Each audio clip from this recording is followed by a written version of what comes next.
দেখো তোমরা, গত বছর সবাই সবুজ চুড়ি পরেছে, একটা হাওয়া এসেছিল যে সবুজ চুড়ি পরলে ভালো হয়। 8 থেকে 80 সবাই পরেছে, আমি তখন পরতে পারিনি, তাই এই বছর জোগাড় করেছি। এই দেখো সবুজ চুড়ি, আমি সবুজ চুড়ি পরছি।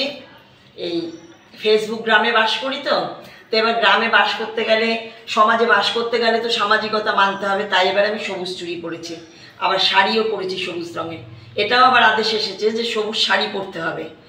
এই ছোট থেকে বড় হয়েছি, কোনোদিনও শুনিনি এই ব্যাপারটা, এবার গত বছরই প্রথম। আর চুড়িওয়ালারাও বেশ লাভ করেছে গত বছর। আর আমি পরলাম, কালকে আবার সোমবার, কালকে সবুজ চুড়ি পরে পুজো দেব। এবার দেখি আমার এই বছরটা কেমন যাচ্ছে সবুজ চুড়ির কল্যাণে।